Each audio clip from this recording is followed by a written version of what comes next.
But it turns out wala silang email for me. So, nagantay ako the whole day. Pero kasi, today din yung flight namin pa Korea. So, going to the airport. So, nawala sa isip ko kasi nag-impake ako and everything. So, nawala sa isip ko yung email na inaantay ko. Not until pagdating namin ng airport, biglang sabi nung staff namin na may dumating daw na email sa office. So, I'm not sure kung anong klaseng email yon.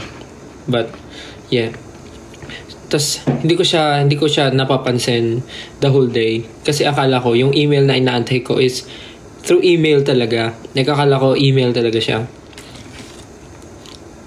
Tapos nagulat ako. May binigay na envelope. So, yun. So, bago muna yun, gusto ko muna tanongin, kamusta yung mga covers ko na nilapag noong mga nakaraang araw? Nagustuhan niyo ba yung mga songs na kinover ko?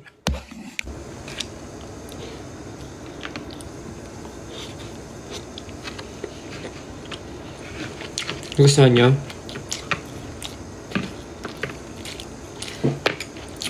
Gusto niyo ba ituloy ko yung lapag ng mga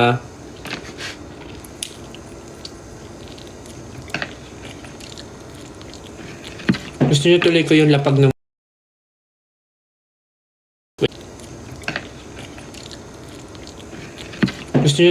lapag ng mga covers. Wait. Gusto niyo?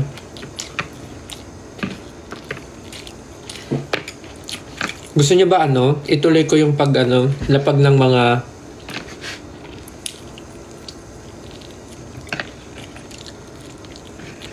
Gusto niyo tuloy ko yung lapag ng mga covers. Wait lang. Sorry. May chinek lang. Gusto niyo tuloy ko? Sige, request kayo ng mga songs na gusto nyong i-cover ko next time.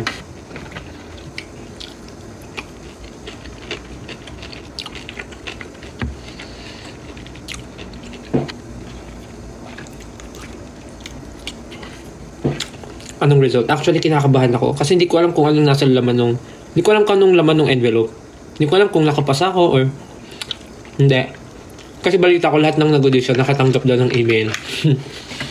O nga naman, kasi pag nakatanggap ka, ibig sabihin pasok ka. Pag hindi ka pasok. So siguro ginawa nila lahat makakatanggap.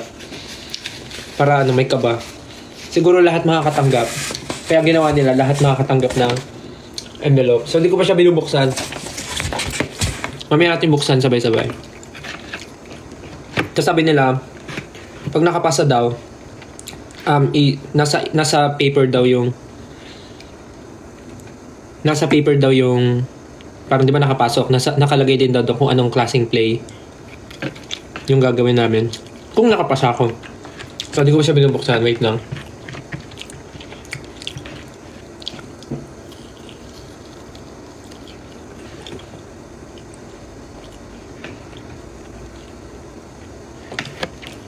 Ang dami nang nagko-comment ng mga gusto nila i-cover ko. Panalangin ko sa habang buhay, makapiling ka, makasama ka, yan ang panalangin ko. Yun ba? At hindi papayag ang pusong ito.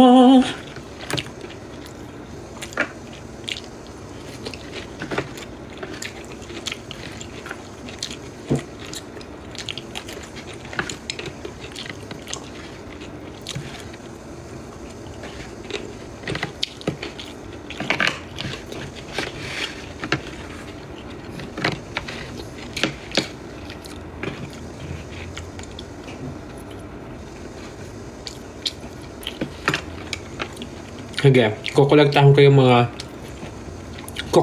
yung mga may kita kong tweets na gusto nyong i-cover ko.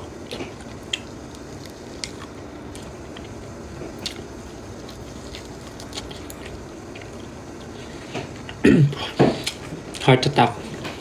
Let's see. So yun na nga, going back to the topic. Feeling niyo ba nakapasa ako? Actually, kinakabahan talaga akong buksan yung envelope. Though, okay lang naman sa akin.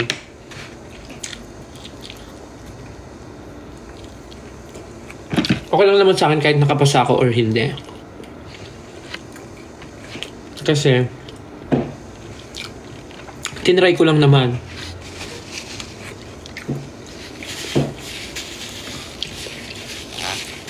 Tinry ko lang naman siya kung okay ba yun na nag-audition ako, kung makakapasa ba ako. So, wala naman ako expectations. But feeling niyo ba nakapasa ako?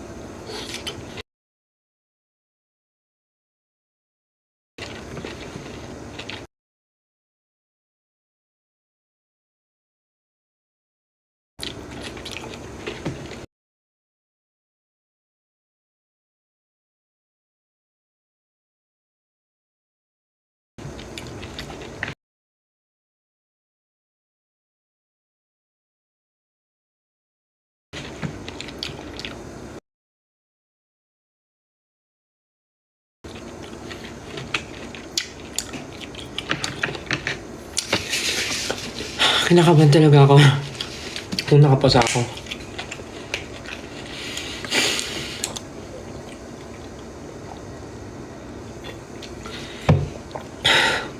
Nag-ipon mo ng lakas ng loob. Buksan yung envelope. Sige, pag nakaabot tayo ng 10k viewers, pag nakaabot tayo ng 10k viewers, buksan natin sabay-sabay.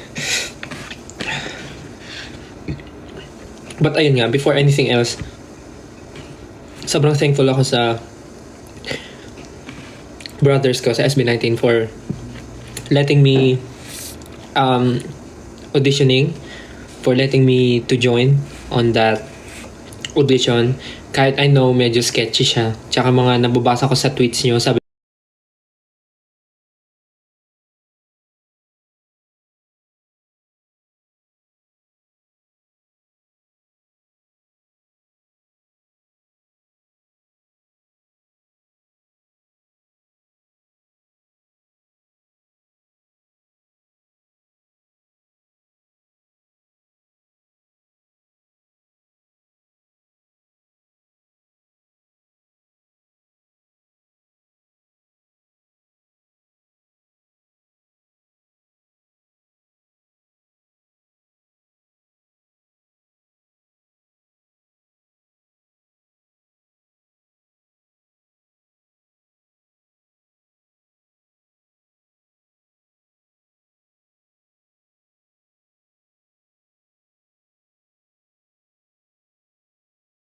ako, okay na ba?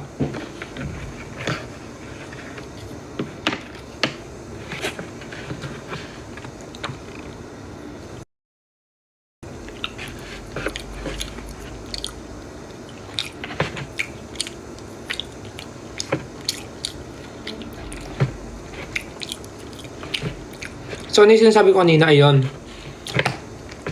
Sobrang thankful ako sa SB19 for letting me audition dun sa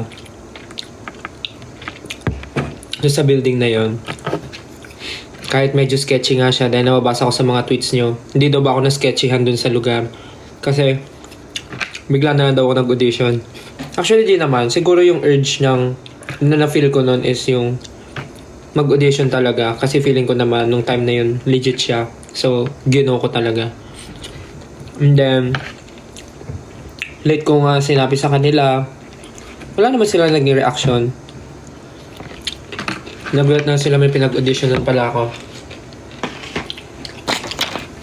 Tignan nyo. Uy.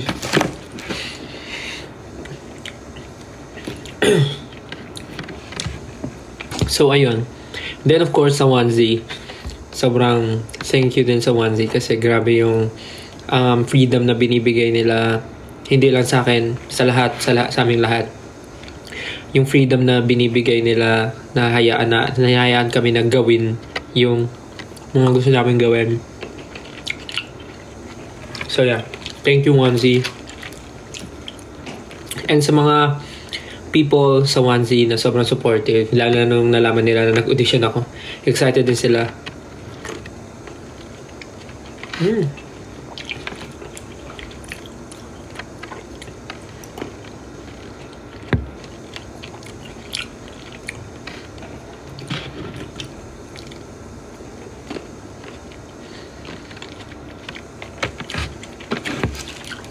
May mga fruits dito sa room. Pagpasok ko ng room, may mga fruits. So yeah. Kinakabahan ako, di ko alam bakit talaga. Feeling ko talaga may something dito sa envelope na to.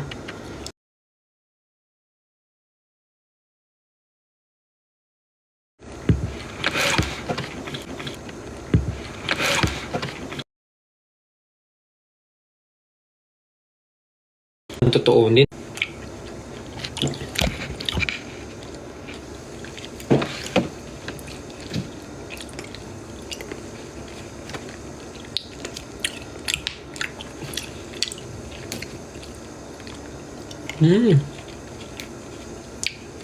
Alam, malapit na mag 10K. 10K viewers.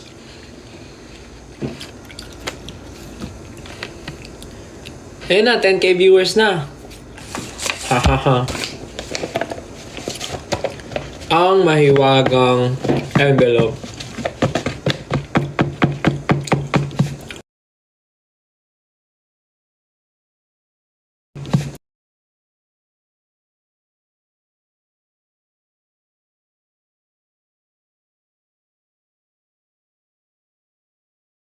Journey na gagawin ko for si SB19, 1Z, yung mga staff ng 1Z, friends, family. Maraming salamat sa pag-support sa akin kahit hindi pa natin sure kung ano ang nandito. Kahit di tayo sure kung anong meron dito. I'm very excited kahit anong meron dito, kahit anong nasa loob. Yun, super excited. Ano ba yan? Ba't ang lag? Super excited ako for this. And of course, sa 18, maraming salamat. Lalo na nung sinabi ko pa lang na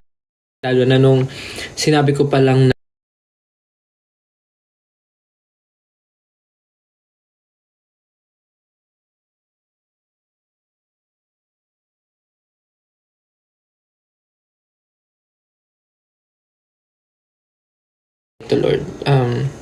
Okay po ako. Nakapasok man po or hindi.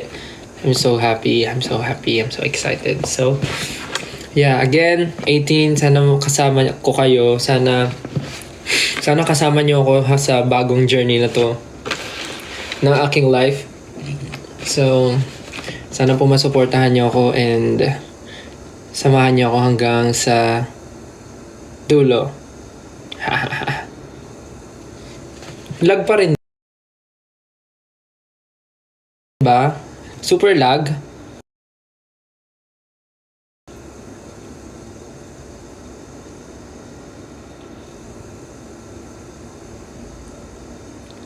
Lag daw. Grabe naman yung ano nila dito, internet nila.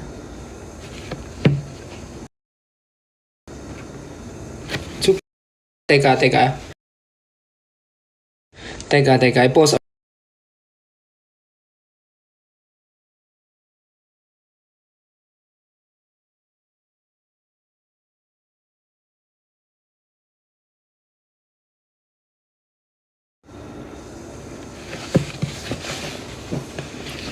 Ano ba yan? Nakakainis naman yung ano. Ano bang ano nila dito? Ano bang internet nila? Ba't kasi hindi sila naka-globe? Buti sila naka-TM.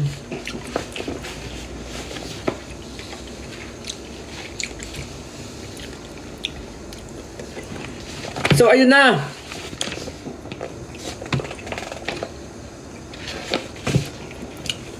So na, buksan na natin.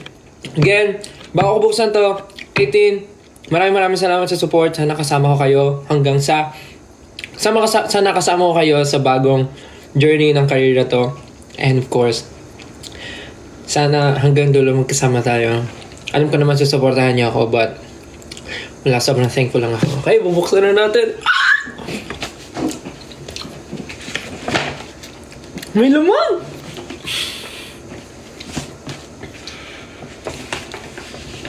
Ako muna unang sisilip.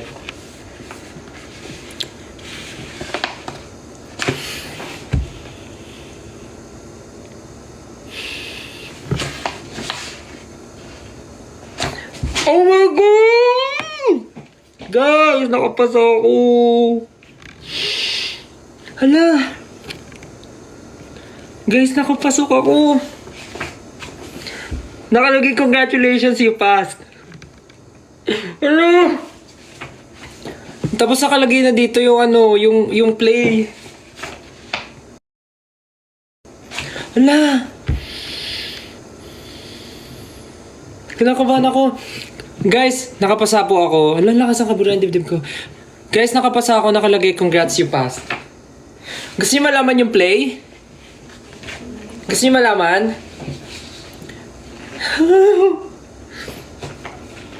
Gusto niyo malaman yung play? So, ang title ng play na gagawin namin ay ito. Room. Ayan o, Room. Yung title niya is Room. Yay! Congrats!